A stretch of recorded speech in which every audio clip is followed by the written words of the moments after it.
It was the kind of day any mother would recognize as safe. Summer sun, children playing outside, voices echoing between the buildings. That silent feeling that everything was under control. In a simple apartment complex in Bowling Green in Kentucky, that life moved exactly like that, routine, calm, and trust. Children ran through the parking lot as if it were a park. Adults watched from a distance, without concern. It was the kind of place where neighbors knew each other, where no one expected the worst. Until, in a matter of seconds, everything changed. In the middle of the afternoon, in daylight, a girl of only 7 years old disappeared. Not in silence, not hidden. But in front of witnesses, people saw it. People were there. And even so, no one could stop it. What happened in that moment was not just a crime, it was a rupture. The breaking of a trust that seemed unshakable. Because when something like this happens in daylight, in front of your own home, this changes everything. It changes the way parents look at their children. It changes the way children see the world. It changes the idea of safety forever. Her name was Morgan, a child like so many others. Full of energy, of simple dreams, of life ahead. But that day, someone crossed her path. And in a few seconds, everything she was, everything she could be, disappeared. This is not just a story about a kidnapping. It is about a community that was never the same again. A family that waited for answers for decades. And a mystery that remained unsolved for almost 30 years. Until, hidden in time, something finally began to emerge. And when the truth appeared, it was even more disturbing than anyone could imagine. Her name was Morgan Jade Violi, but inside the house, for those who loved her, she was just Morgan. She was born on November 3rd, 1988, in Bowling Green. She was the youngest of 3 sisters. The youngest, the most full of energy, the one who naturally drew attention wherever she went. Daughter of Glenn and Stacy Violi, Morgan grew up in a simple working-class family that did what they could to build a stable life.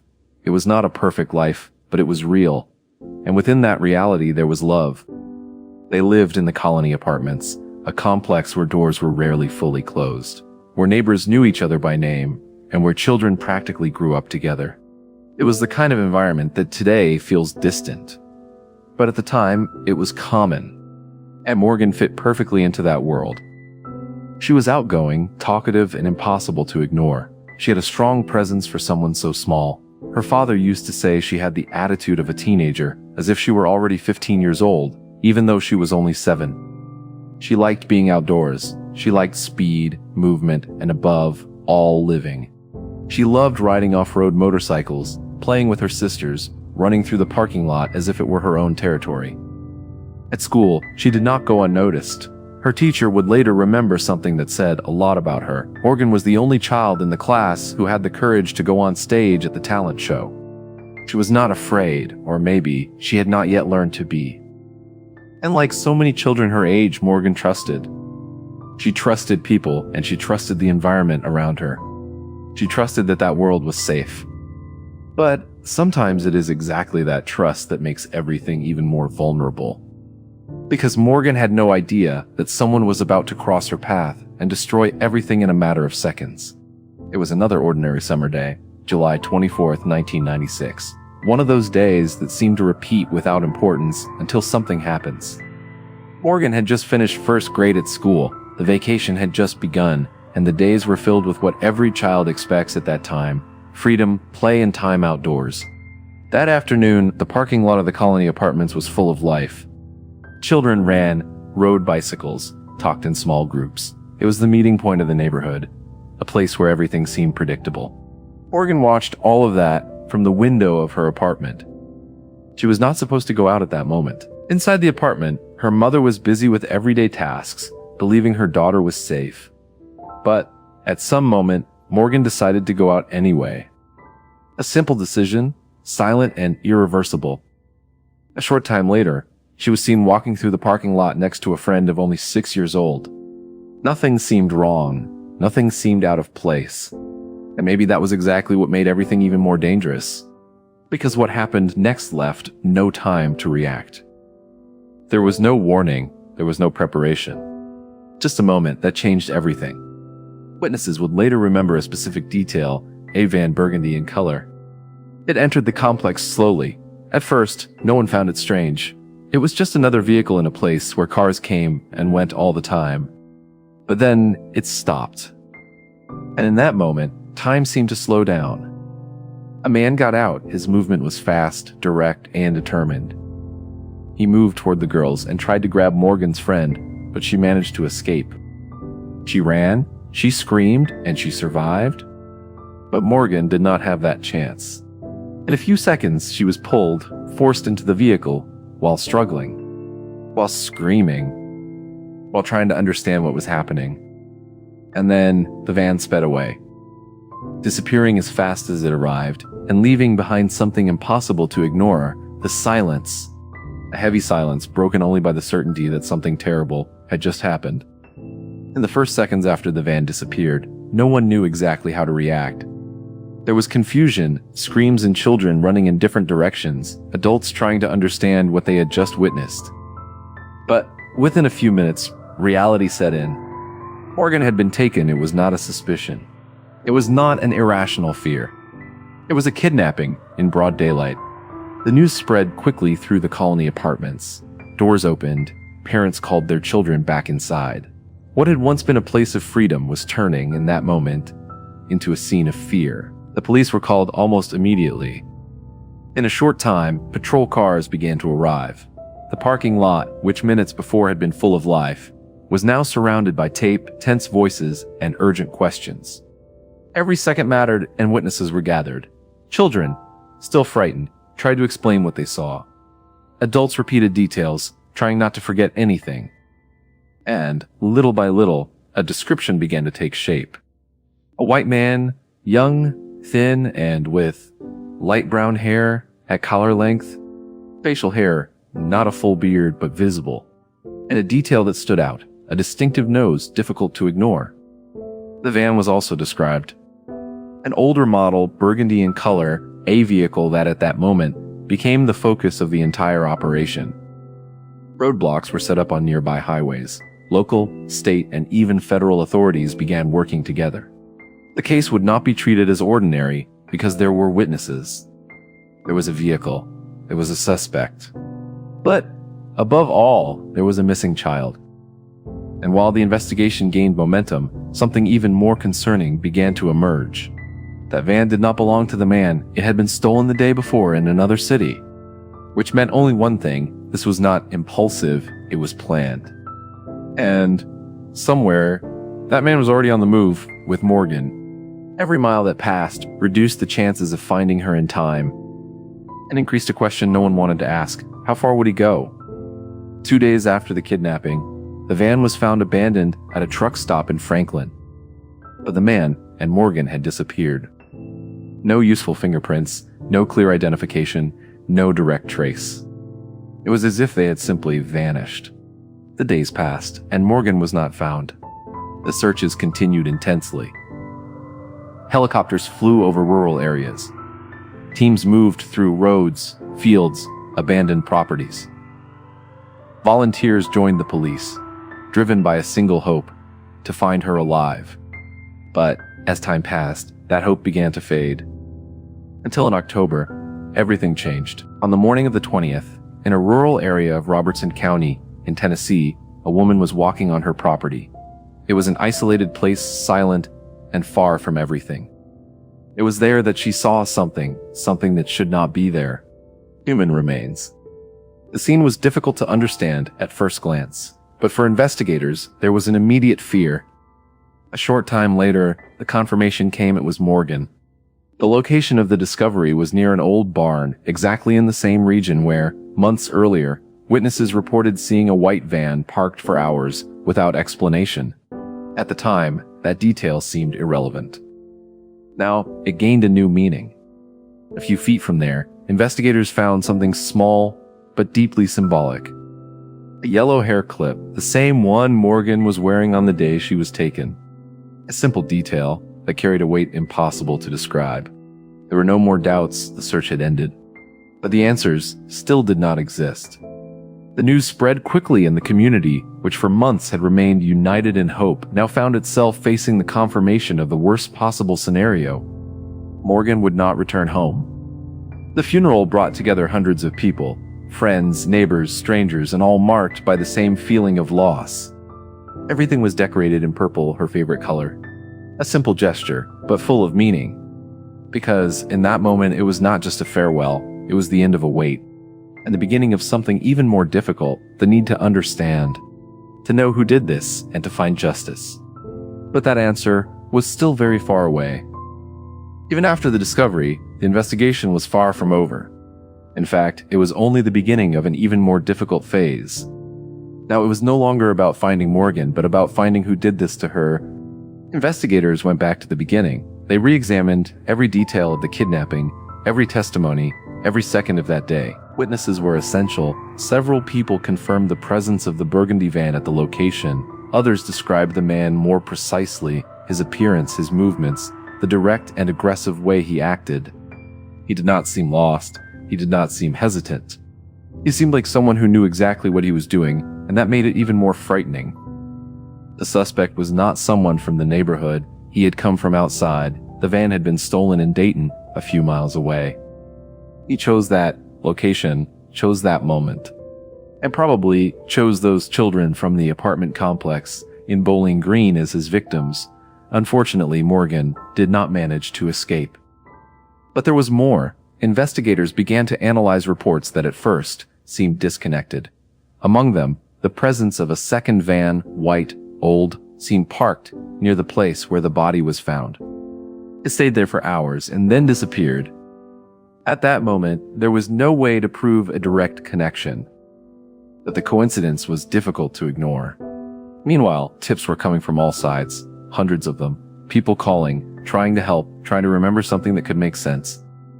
Composite sketches were released. The media covered the case intensely. Morgan's name was everywhere. But even with all that effort, nothing led to a concrete answer. Time began to pass, and with it came a silent fear among investigators. What if he was never found? What if that man simply kept living as if nothing had happened? The months passed, and then came the years. The intensity of the investigation began to decrease. Patrol cars no longer occupied the parking lot daily. The headlines disappeared. The case that once mobilized the entire community began to move away from the center of attention. But for the family, time never moved forward. Inside the house, the silence took on another meaning. Morgan's room remained practically untouched, clothes stored, objects in the same place, as if somehow keeping everything the same could prevent her from being forgotten. But it was not possible. Each birthday that passed was a reminder. Each important date, a void. The absence stopped being a shock and became a constant presence. For a mother, there is no passage of time when it comes to a child. There is only waiting. Meanwhile, outside the city changed. Parents no longer let their children play alone. What once was routine now seemed far too risky. The trust that existed in that summer of 1996 had disappeared. And even as the years passed, the case remained open. New investigators took over, files were revisited. Small details were reanalyzed in the hope of finding something that had been overlooked. But nothing was enough. Technology advanced, but still not enough. And with time, a question began to grow silently. What if there is never an answer? What if the man who did that is still out there, living a normal life, working, smiling, and passing unnoticed among everyone? The idea was disturbing, because it meant that while one family lived with the pain every day, someone somewhere was moving on as if nothing had happened. Decades passed, and Morgan's case became just another among many others filed away. But not forgotten, because even when everything seems lost, sometimes the truth does not disappear. It simply waits, waiting for the right moment to come back to the surface. Decades passed, and when almost no one was expecting answers anymore, something began to change.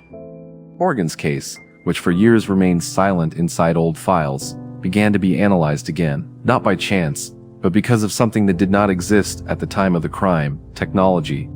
A new generation of investigators decided to revisit the evidence. Small details, once limited by the resources of the time, could now be analyzed with much greater precision. And that was when something drew attention. An almost forgotten piece of evidence, a single fiber found in Morgan's hair. In the 1990s, that seemed like very little. At the time, the tests only indicated that the material was consistent with the fabric of the stolen van seat. It was an important detail, but insufficient. Now, not anymore. With advances in forensic science, that evidence was reanalyzed in January of 2026. And this time, it revealed something new. A strand of hair, small, silent, and ignored for years, but carrying something impossible to hide: DNA. For the first time, investigators had something concrete. It was no longer just description. It was no longer just theory. It was biology. It was identity. The material was processed with modern techniques, and a genetic profile began to take shape. And with it came something no one had for decades: a direction. The case stopped being just a story without answers and began to point to someone real. A man, someone who existed, someone who could be found. And maybe someone who had spent all those years believing he had gotten away. But time, sometimes, keeps what seems lost. And in that moment, after almost 30 years, the truth began to emerge, silent, precise, and inevitable. And what would come next would completely change everything that was known until then. The new genetic profile was not just a lead, it was a door. And when investigators began to follow it, it led to something no one expected. A name. It did not come from witnesses. It did not come from old tips, nor from someone who was already on the police radar. He had always been outside the investigation. For decades, that man lived without being linked to the crime, without direct suspicion, without being questioned, as if he had never been part of that story.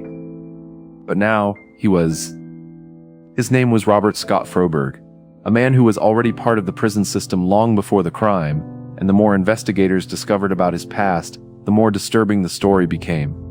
At the time of Morgan's disappearance, Froberg was not just another ordinary citizen. He was a fugitive. Since December 27th of 1988, he had been serving time for armed robbery in Montgomery, in the state of Alabama. His sentence was long, but that did not stop him. After 8 years in prison, on April 3rd, 1996, he managed to escape for the first time. He escaped from a work detail and left Alabama in a stolen car. His escape took him to Mount Carmel, where he robbed an elderly woman and stole another vehicle. Weeks later, around May 20th, 1996, he was found hiding in a treehouse in a residential area near the city of Dayton in Ohio. A boy of only 7 years old found him and told his mother, who immediately called the police. Froberg even tried to flee, but was captured just a few feet away. He was taken to the Northumberland County Jail. But that was still not the end. On July 16, 1996, just over a week before Morgan's kidnapping, Froberg escaped again. He climbed a gutter to the prison roof and descended using an improvised rope, according to court documents. Days after this new escape, he reappeared in the city of Dayton again. It was there that a burgundy van was stolen. Exactly the same type of vehicle described by witnesses on the day Morgan disappeared. The connection was too strong to ignore. And for the first time in decades, the pieces were beginning to fit together. With the support of the Alabama Department of Corrections, Robert Scott Froberg was transferred from prison and taken to an FBI office in Montgomery on February 24, 2026, where he would finally be questioned about the case. Now already in his 60s, Froberg could not maintain the lie for long. Faced with the weight of the evidence, the silence he had kept for decades began to collapse. Pressured, he gave in and confessed with coldness. He told investigators that after escaping from prison, he stole a car and headed toward Alabama with the intention of reuniting with a nurse he had met while incarcerated. During the trip, he made a stop in Kentucky to buy drugs. It was at that point that the account took an even darker turn. Froberg admitted that he was in Bowling Green that day. He said he saw the children playing in the apartment complex parking lot, watching, waiting, and then he revealed the truth. He confessed that he kidnapped Morgan, and finally he admitted the worst, that he took her life. After committing the crime, Froberg remained on the run for a short period. Months later, he was recaptured, once again by authorities in the state of Alabama. He returned to the prison system to serve the remainder of his sentence for robbery and also for the escape. The most striking part is that, at that time, no one was able to link Froberg to the kidnapping and murder of Morgan. In other words, even while back in prison, he remained for decades as an invisible criminal in this case. Only many years later, with the advancement of the investigation and new evidence, did his name finally come to light, revealing that, all this time, the person responsible was already behind bars. 3 decades passed until the question that haunted everyone finally had an answer. But the truth did not bring immediate relief, because when the truth arrives so late, it does not erase the pain. It only confirms everything that was already feared. After almost 30 years, there was finally someone to be held accountable. The revelation of the name Robert Scott Froberg brought something that Morgan's family had waited for decades: answers. But answers do not mean immediate justice. Throughout all these years, he lived under state custody, while on the other side, an entire family lived with the pain and the absence. When confronted by authorities, he confessed. He described what he did. He described how he approached her. He described moments that no one should ever have to imagine. For investigators, that seemed like the end of a long journey. But in the justice system, every detail must be proven. Every word must be supported, and that is where reality becomes more complex. The case began to move forward legally. Documents were gathered. Old evidence was reevaluated in light of the new discoveries. The confession, combined with the DNA and the connection to the stolen van, formed a strong case. But there was still a path ahead. Froberg began to face formal charges related to the kidnapping and murder of Morgan. If convicted, he could spend the rest of his life in prison, or even face the maximum penalty provided under the federal system. Even so, none of that changed what had already been lost. For the family, it was not only about conviction. It was about recognition, about truth, about finally being able to say that this did not go unanswered. But at the same time, there was a silent weight, because hearing the truth also means reliving everything, every detail, every moment, every second of that day. And after so many years of waiting, the question stopped being who did this, and became what to do now that we finally know. The truth finally appeared. After almost 30 years, the mystery that haunted an entire community was solved. There was a name, there was a confession, and there were answers. But even so, something remained.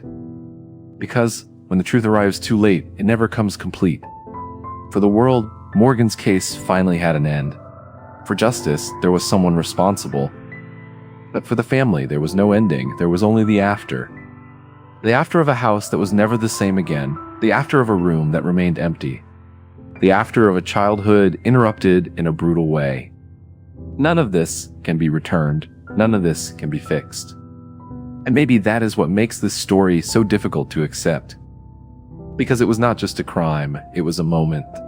A single moment on an ordinary day that changed everything forever. Morgan trusted. She trusted the place where she lived, the people around her, in the simple idea that she was safe. And it was exactly that trust that was broken.